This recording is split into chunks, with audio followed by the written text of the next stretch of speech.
Okay. So up next we have Moroccan Christmas. It's written by Justin Spitzer and directed by Paul Feig. And yeah, it's my favorite Christmas episode, I think. I could be wrong. Benihana Christmas is really good. Yeah, if I'm right, yeah, that's probably my favorite one. Season 2 or season 3 Christmases are both really good. Yeah, yeah. We do have get one of the more memorable cold opens where Jim replaces Dwight's desk with what looks like a Christmas wrap. Like it looked like he wrapped Dwight's desk in wrapping paper. Right. And Dwight makes some snide comment about how long it must have taken Jim and how quickly Dwight's going to take it apart. Because he can skin a mule deer in 10 minutes.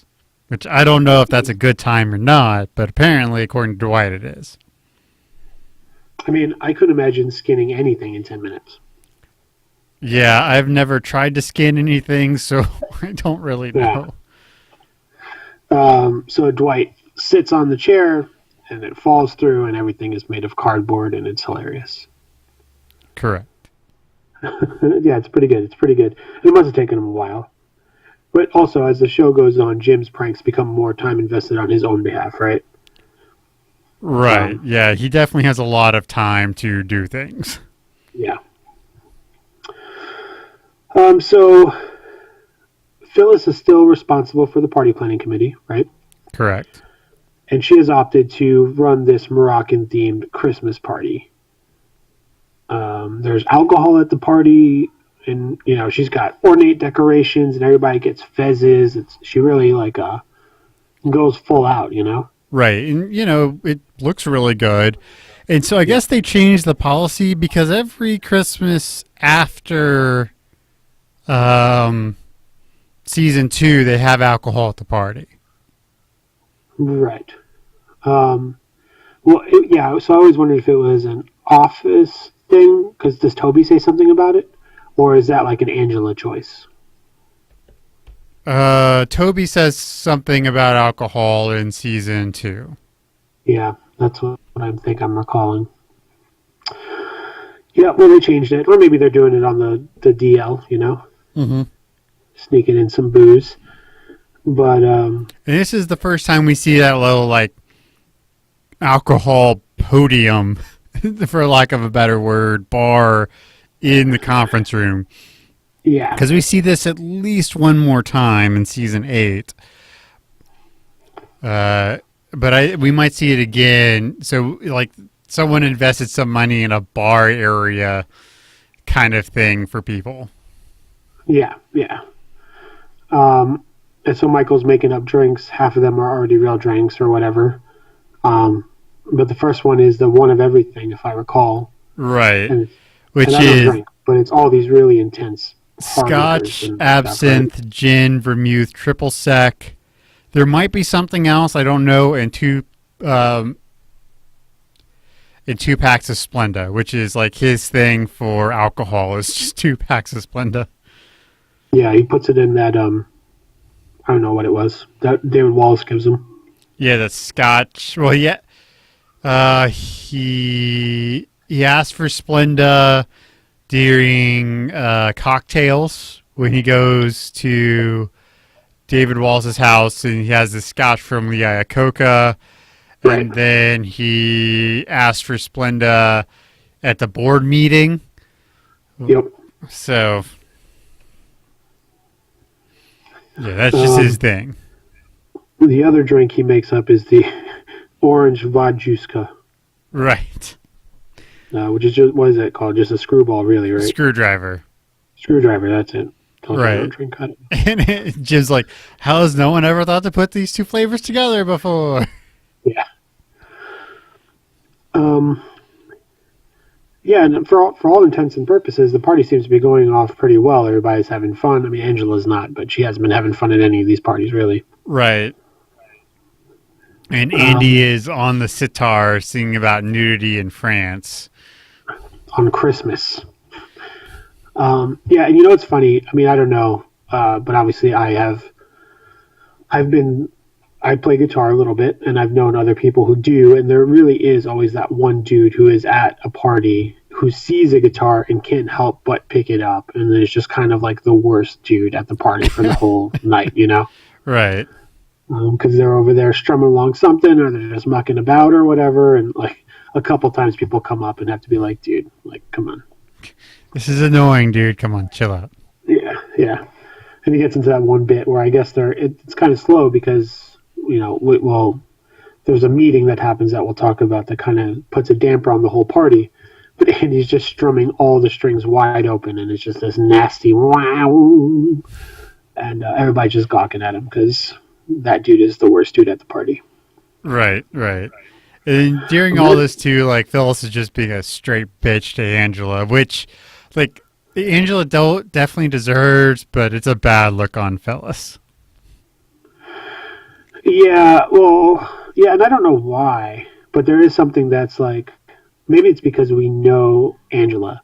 So when she's mean, she's just being Angela, and then when she's nice, that's the surprise. But because we know Phyllis could be like a nice lady, right? And then to see her be this mean, and because we know, I mean, it's weird too because Phyllis is like Jerry from Parks and Rec. She just seems like she bounces back, right? In a way that like Angela is obviously having a lot of trouble coping, you know? Like she's not used to being this number two push down kind of person. Right. But everybody starts getting crunk, Meredith especially, to the point where her head is on fire. And Dwight, the previous sheriff deputy, he's also the fire safety officer. Yeah, yeah. And I don't know if you've ever burned your hair, Jacob. I have not. It's messed up. It gets all tiny and shriveled, and it's smelly, and it's, hair's already dead, but it's much deader at that point. There's really not a lot you can do about it. Which is okay because during the lice episode, she shaves all of her head off anyway. So right, yeah, she doesn't have much regard for her hair. Yeah, so she's probably going to bounce back just fine. But this fire situation causes a lot of the folks in the office to figure out if they should hold an intervention for Meredith. Right, and they're all like looking at their calendars like, okay, I want to do it after we get back from the holidays. Yeah. We learned that Michael celebrates privately for Groundhog Day. Right. Which involves multiple viewings of the great Bill Murray's Groundhog Day. That's exactly right. Well, and I'm sure too. I mean, if I think, I imagine Michael feels like it's possible, right, to relive Groundhog's Day. So what I imagine he's doing is doing good things throughout the day in case that's the day that repeats. So that he's just repeating good stuff. That's what I'd have to imagine, and why he. Or maybe he's thinking maybe he's trying to set things up so if it gets repeated over and over again, he can hook up with a hot girl and all that stuff. Right, like he's in a place where he could not be miserable, not stuck in a small town reporting on whether or not a groundhog is going to come out. Right. Right. So eventually they're like, let's just do it at the party. So they all sit in a circle right outside Michael's office on pillows and stuff, and the whole staff is there. But it feels like they haven't really clued everybody in on what's happening, right? Right. So when they're trying to look for the support or whatever, it's kind of half-assed. Oh, for sure, for sure. So people are like, when has Meredith's drunkenness affected you? And Kevin shows an example where it was awesome. Right, because she got too drunk to go to the movies. Obviously, a time before Uber. Yeah, that's right. And he's like, that was really cool. I really enjoyed that. Thanks. Yeah. And then Michael has a document that he's reading from, but it's like, what is it? It's like a Mormon thing. Yeah, it's from have you ever, under the influence of alcohol, questioned the teachings of the Mormon Church? Yeah, yeah. So. They're not prepared, and Oscar and Toby decide we should probably call this off. Right. Well, Toby's like, look, we can't do this, but he kind of gets just ran over. But yeah, he just eventually is like, nope, this is over, et cetera, et Yeah, cetera, et cetera. And again, this is something 100% you can't do because there was alcohol at the party.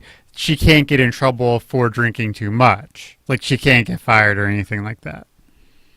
yeah, not fired. I mean, maybe written up. I don't know. I don't really know how work rules would work in conjunction with imbibing in alcohol.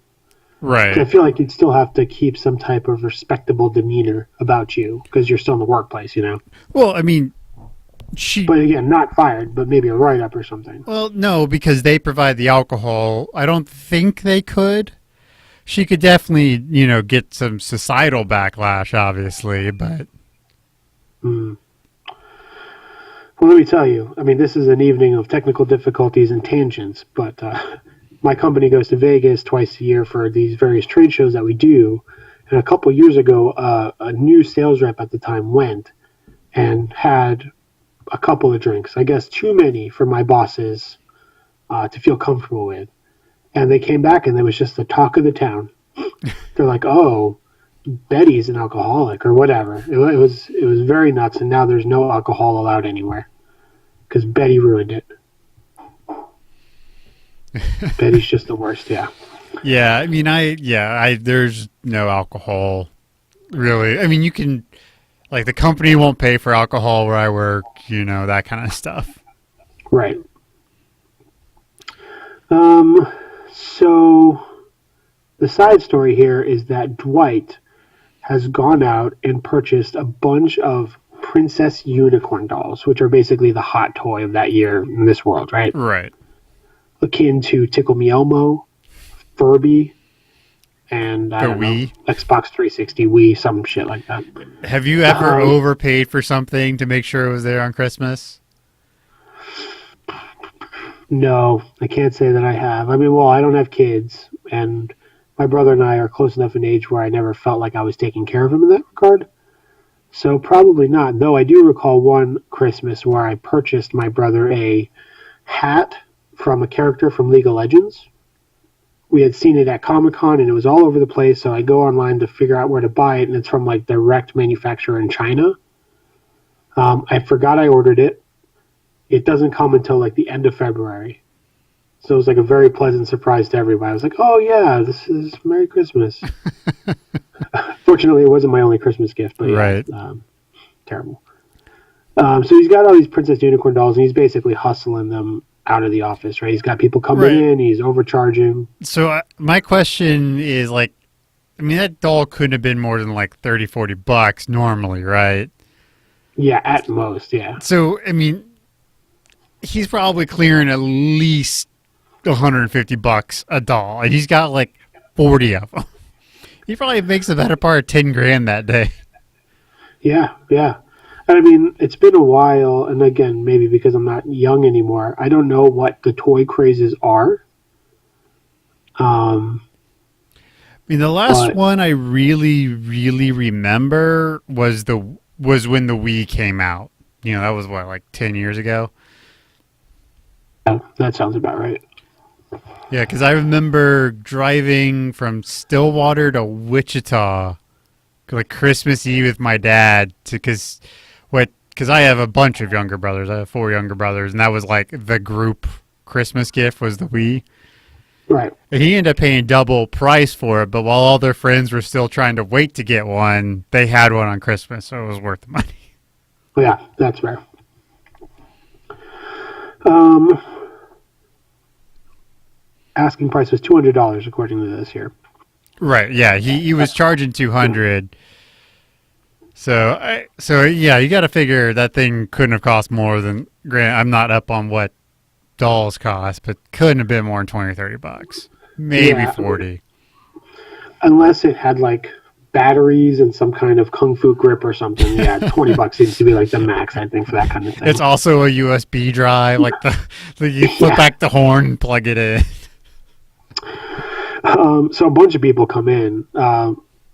Some people even during the intervention. But Toby eventually tries to buy one, right? Right. And he gets a little overly cocky. He calls his daughter, Sasha. He's like, hey, have you ever heard of Princess Unicorn? She starts bugging out or whatever, but Toby doesn't have the doll yet. Right. So he approaches Dwight. He's like, hey, I'd like to buy one of your dolls, as Daryl's walking away after just purchasing one. And Dwight's like, nope, you got the last one. And, he's trying to buy the doll from Daryl, and he offers, no, the asking price is $400, right? Right. And Toby's like, I only have, what, $250? Something like that. Right. And Daryl's like, you can owe me. So Toby gets the doll, and he finds out that it is a variant of the doll. A variant with different ethnic qualities. Right. That his daughter may not feel as connected to. That is me being diplomatic about it. But yeah, so essentially he's going to owe Daryl another like $150 or something for a doll that is. But who knows? It still might work. Kids are a lot more accepting of that kind of thing. Dennis Leary says something. Right. Well, the question is, which we don't know. Yeah. You kind of assume Princess Unicorn in the cartoon or whatever, because it does. Because it's got a theme song. It's got a theme song. I always kind of, I don't know if it was said, but you kind of got the feeling that it came from a show of some kind. At least I did. Like a My Little Ponies or something. Right. So the question is there what ethnicity is the cartoon? Are there multiple Princess Unicorns? Yeah, that's a good question. I didn't think about it that way. But even so, that matters even more then, right? Because if Sasha likes a particular character, and this is not that character, then that could be another thing entirely. Correct. And of course, Toby can't say anything. So that's what it is. Gets the doll. Pays $400. Fingers crossed. So, I don't know. I don't think I could pay $400 for that. Like, I don't have kids, so I don't understand, and I'm not, all the things that go into, this wanting to show up his ex-wife. Right. I've never felt or had to deal with, but I don't think I could have done it. I mean, I know as a network back last fall, we were all kind of talking about the NES Classic, right? And, some of you guys are a little bit more technically inclined than I am, so you guys are talking about how you guys could, make it with a Raspberry Pi, which I found out is not a pie. And then, get a nice little case, and it basically does the same thing, except you could put even more games on it, right? Right. They recently canceled that thing, and it was $60 at the time, and I've been seeing it on Facebook now, people trying to resell theirs, I guess, knowing this was going to happen, and they're charging $250, $300, and I'm like, get out of here, man. That's ridiculous. So if it was a doll, no way. $400, that's crazy. That kid could suck it up. Give him a piece of cardboard and say, here, use your imagination. It's here's $400 cash. Go have fun. If that's like a 9-year-old, that's the most money they've ever seen in their entire life. They would have lose their freaking mind. You put them on one of those stupid cars in front of a grocery store that just kind of goes back and forth. Hey, here, you could ride this for 3 days. This was 2009. You could have bought her the first iPad. Yeah, that's exactly right.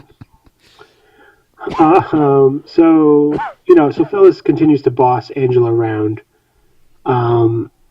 She's grabbing chips and she's getting hummus and stuff. She's forced to wear a hairnet.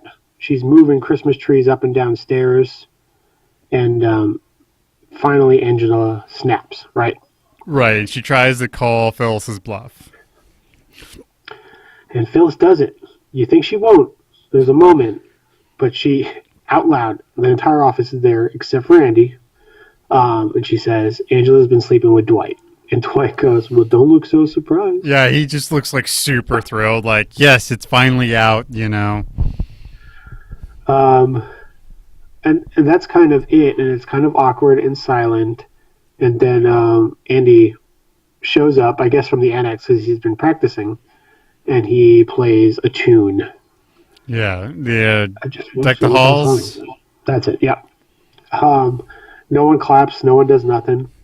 Everyone's just And kind of here standing we there. go. Yeah. So they leave, and the whole time Andy's just like, "This is awkward," but he thinks it's because of his music. Right. And they leave, and so that's the end of that. But now the most important part: Michael has convinced Meredith to go out with him, and Toby's like, "Good job, man! Like I didn't think you could do it." And Michael throws a pen at him, Right. and we find out in the car that Meredith's under the assumption that they're going to a bar to get a drink. And following one of the best no screams in the series, Meredith comes in with her own submission. I told you no. I told you Yeah. no. No. So they pull up to this place and Meredith sees it, so they're doing like this run around the car. People are throwing garbage cans at each other. Eventually, Michael gets her and drags her in by her hands, and she's just screaming, "No!" It's great. It's really funny. He's like, "Do I have to sign or something? I have a drop off, an alcoholic." I love that part. It's so like he's just so deadpan. He's like, "Hi, I have a delivery or something like that, or Yeah, deposit." Like you can't do yeah, this to people. This is kidnapping, Michael. yeah. So obviously, she does not get admitted in. They go back to the office, and Michael has a small little talking head where he's like, "Well, I know what I have to do. I have to bring her even lower."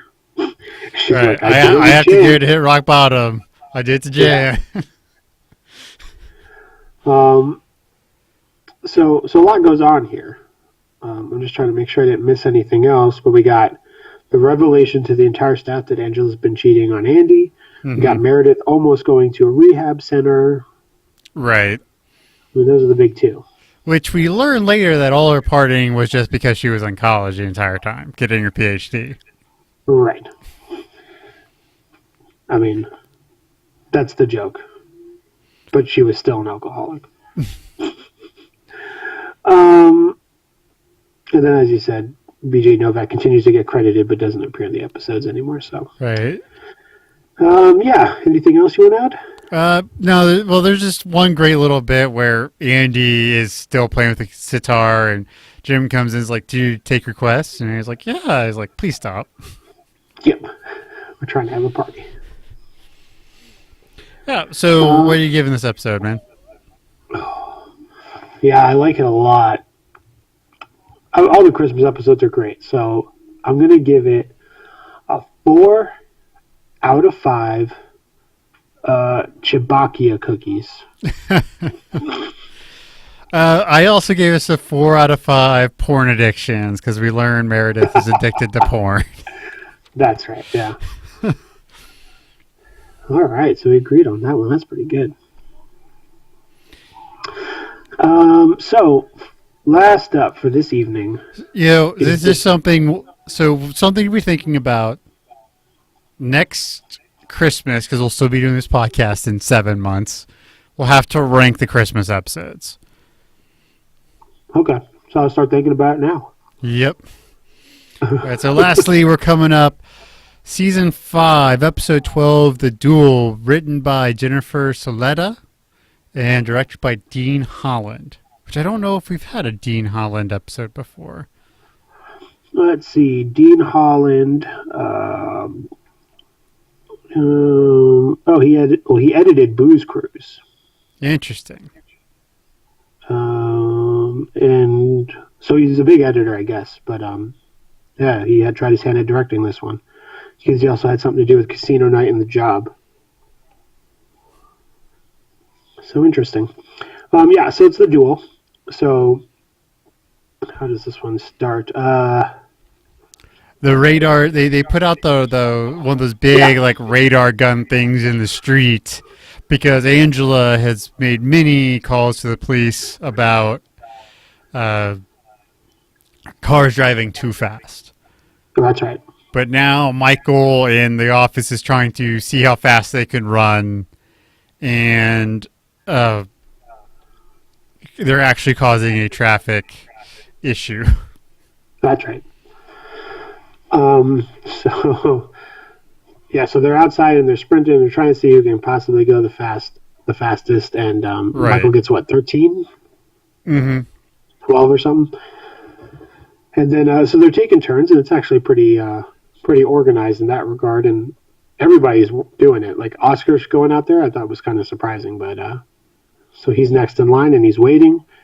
But Michael says he can go faster, and he takes his turn, and coincidentally, a car is there, Right. and he ends up going what, 34, something like that. Something like that, yeah. Yeah, and it's humanly impossible, but Michael is adamant that that is his time because he was in front of the car. Right. So, a fun fact. Yeah, Usain Bolt generally considered the fastest man alive. So far, his recorded top speed is 27.4 miles per hour. Wow. So yeah, anything above 30 is a very much a stretch. According to some sciencey stuff, it is potentially humanly possible to reach 40 miles an hour, but that's only in theory. So the Yeah, I mean you got to be wearing some like wind resistant clothes and like perfectly shaved, and yeah, we'll like the get wind the in your perfect favor. draft and Yeah. but yeah, so far the fastest humans ever run is at 27.44 miles per hour, at least recorded by Usain Bolt. Right. So that's the cold open. Then we get in. Andy comes into the office and he has to talk about the elephant in the room. That no one has RSVP'd. RSVP. Yeah. Um, and the due date was yesterday. So Michael does this really great thing in like this Jim and Michael like comedy where no one says anything, but they're trying to say something. Right. Michael's desperately trying to reveal to Andy this secret that was revealed in the Moroccan Christmas, right? But Jim keeps pushing him into his office, and he's closing blinds, and And Andy's like, I Michael just feel doesn't like you get it. should be able to hear me. Yeah. So Dwight, Jim, and Michael are in there, and they're trying to like figure out what the best plan is. But obviously, Andy needs to know, and Dwight is working with Angela to try to get her to be the one to tell, because that's how it should go, right? Right. Um, Also, we find out that they're still boning. Right. And so like at this point, and this comes up later in the episode, like she's still fighting for this marriage even though she's trying to play both sides too much and it ends up biting her in the ass, you know? Right, right. Which I don't really understand. Like you can choose either one, just choose. It's like maybe she just doesn't have the gumption to choose one. But I don't Well, and know. I can't imagine she has trouble. Like, I bet she doesn't like a lot of people, but I'm sure she could find another dude. It's not like a loneliness thing, you know? Well, right, but I mean, maybe and this is something that comes up in season 9. Maybe it is just she's still being so spiteful towards Dwight that she can't be with him. Right, right. Um, so, so Michael's going away from the office for the day, and he makes the decision he is going to tell Andy so that everybody can deal with it. And Jim's like, "But you're leaving," and Michael's like, "I've already made up my mind. It's Right, already it's done, happening. right? It's happening. Yeah, Period. it's happening." Sucks to be you. So he has Andy kind of walk with him to his car, where he just has this long string of nonsensical sentences where he's trying to say what he's saying without saying it, right? Right. It's pretty good. Andy's very confused. And eventually he says it. He's in the car. The car is on. He says this thing and he like instantly rolls up his window. He says that Angela has been sleeping with Dwight for some time. Right. Also not like the most gentle way to say it, right? I mean, is there a gentle way to say this? Like, hey, bro, your fiance's boning another dude. Well, I wonder if he'd phrase it in such a way where like you position it like, oh, you should ask Angela about this thing, you know? Right, but that still But he leaves. just, right, because Angela could still lie about it, right? She could still lie about it. you know, so yeah, he just kind of. I mean, this should not have happened, obviously. But if he's gonna do it, I don't know if there's a better way to do it. Besides, like Right, maybe handing him a fifth of Jack, like, "Hey, buddy, your fiance's cheating on you. Here's some alcohol." right, yeah. Beyond that, I don't know. Um, so Michael splits. Andy goes upstairs and asks to meet with Angela privately. This So is they one go of my into favorite Angela lines. So she's like trying to bounce around answering the questions, like, "Would I sign off on formal chrysanthemums if I didn't right, want to marry you?" It's like, "Are you sleeping with Dwight?" A little bit. yeah. And he's all like, and I forget, like, I don't know why, but Andy asked, like, what positions or something like that. And he says missionary. And she said, I said nothing fancy. Right. I mean, you could see. Well, she's obviously very cut off towards Andy sexually. I mean, that's something we've determined through the entire show. Right, So maybe he's just trying to figure out if he was getting more than if Dwight was getting more than he was. right. Because maybe Andy wanted to do something that she said no to, or I don't know. Oh, yeah, I don't know. It's weird. It's just weird. Of all the questions to ask in a situation like that, I don't think how do you guys do it would be Well, one of them. right, but I mean, I'm trying to remember exactly our RSVP date. But I mean, if the deadline for RSVPs is passed, you can't be more than like 90 days out from your wedding, right? Right, So maybe it's just one of those things where he's such in shock, he doesn't know what to say. He's just trying to say something. right. Yeah, that could be true. I mean, yeah, it's the worst situation to be in ever. I mean, Ever. you don't want to be cheated on. Definitely don't want to be cheated on past your RSVP date. Yes, being cheated on sucks. So we'll change gears here. So Michael's going to New York, and he's a little nervous because David Wallace has called him into a meeting, right? Right. And I mean, he doesn't know. He just assumes it's going to be bad. But we find out that David is actually congratulating Michael. He wants to figure out what he's doing right. Right. And so, like, there's this great scene where Wallace starts talking, and Michael looks petrified. Like, it's like he's looking at an oncoming train and is just bracing himself for the impact. And all of a sudden, he's like, "What are you doing right?" And he kind of pauses for a second. And he realizes, "Oh, this is actually a good thing." Right, yeah. It takes a second for it to register. And then, so he goes on to talk about like his business philosophy, which again is just this made up nonsense. Don't ever, for any reason, do to somebody under any circumstance. Yeah, he just keeps going. And he comes up with this word, the improvisation. Right. He's like, sometimes I just start a sentence and I don't know where I'm going. I hope to find it up along the way. Yeah. So David has his own talking head here where he admits that, this is kind of an odd thing, but, businesses are failing and Michael's doing something. He needs to figure out what that is. And then Michael barges in saying we should get some lunch. Yeah, some pasta.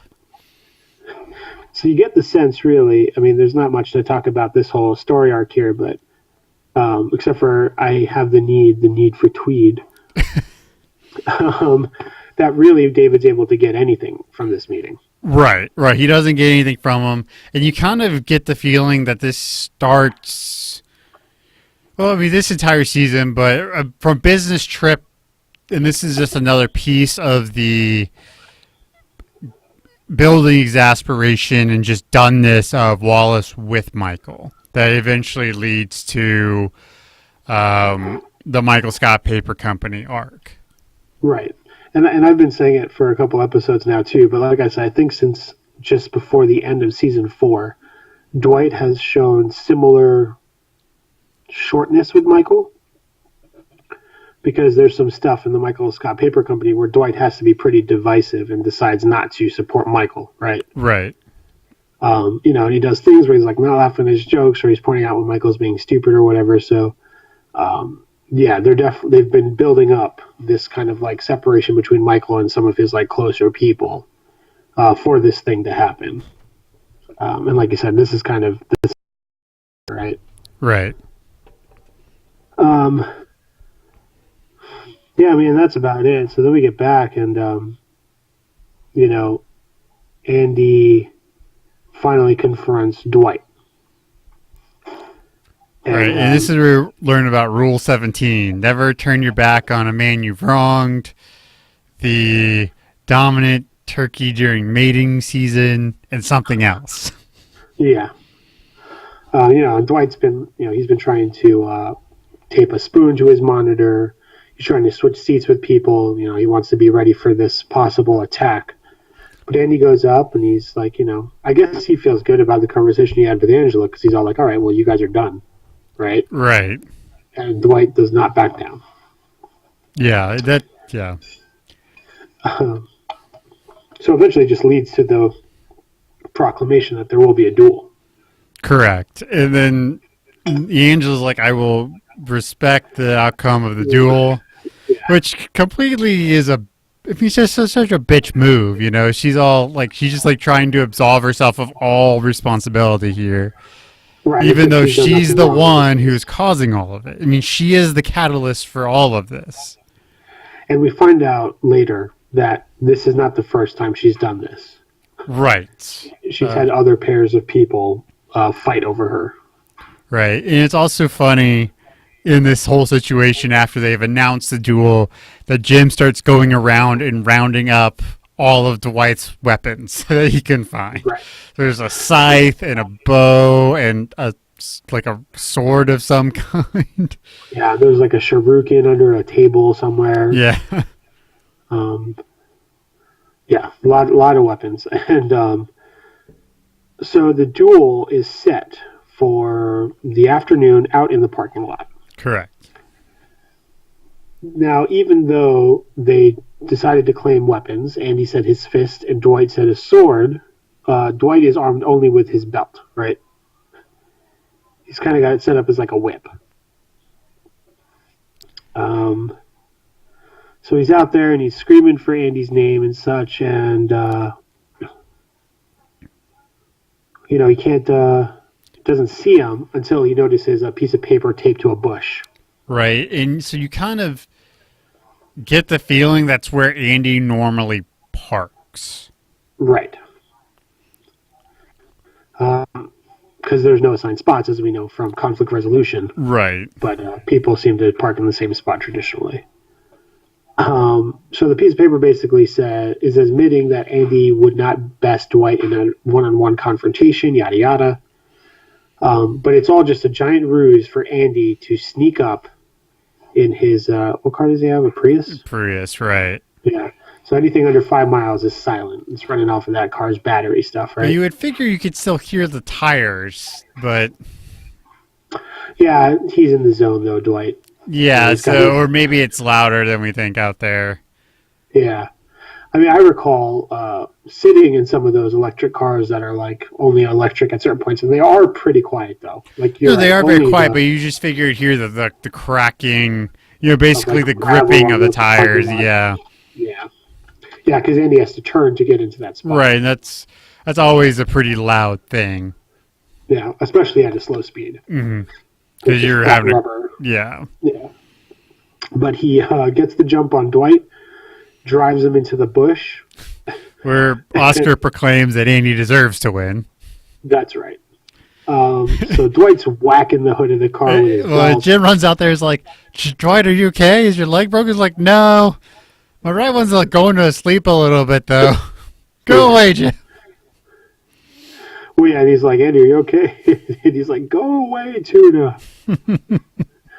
So he does. He leaves.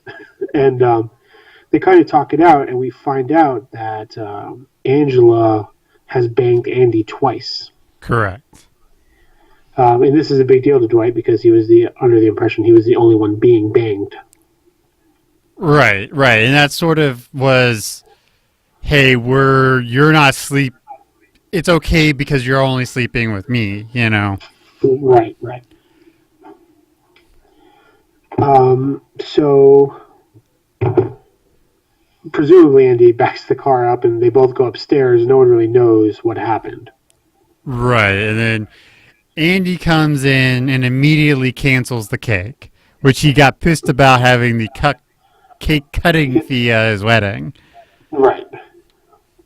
So Angela kind of expectantly looks at Dwight. It's like, okay, so he won.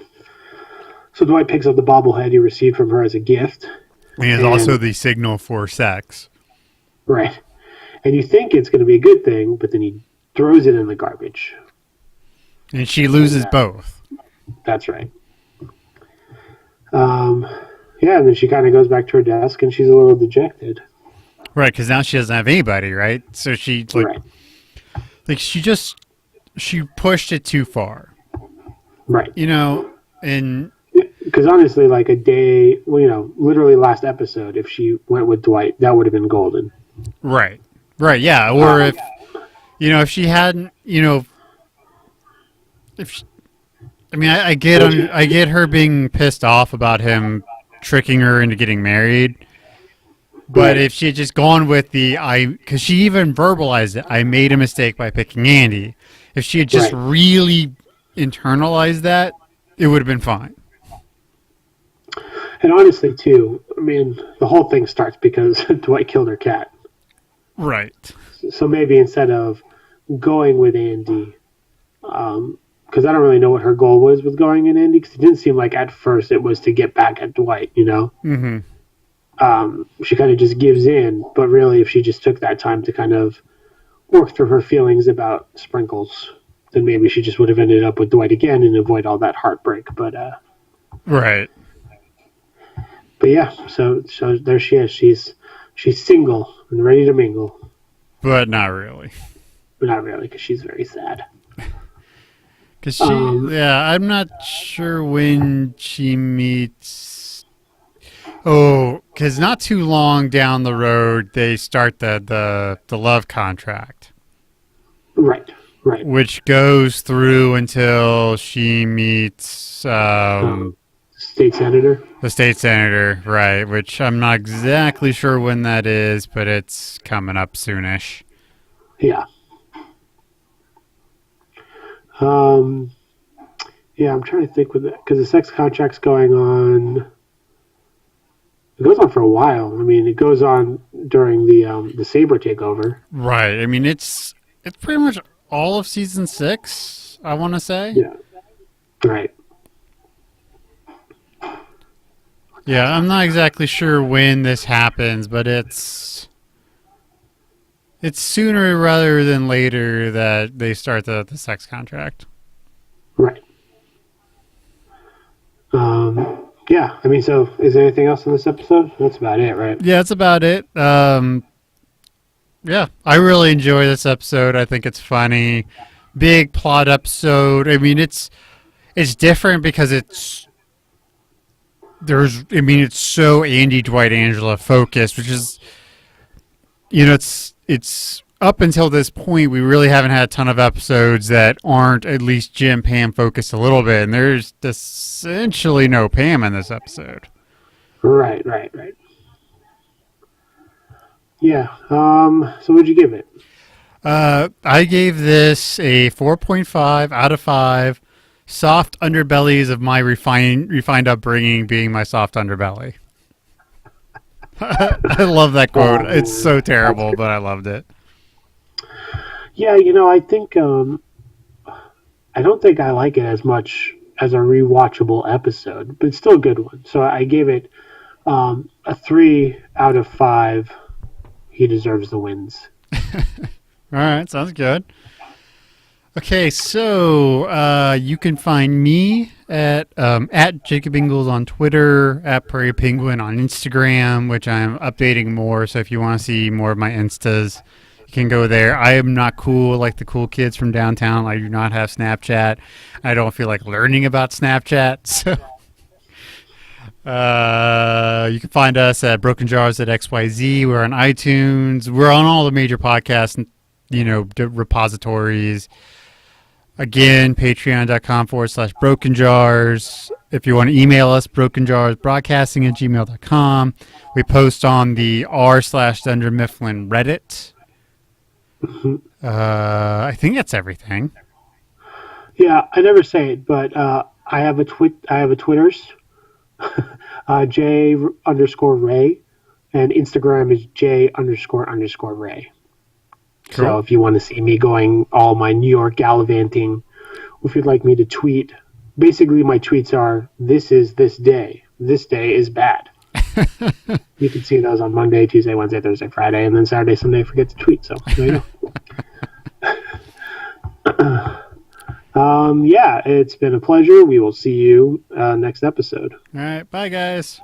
Bye.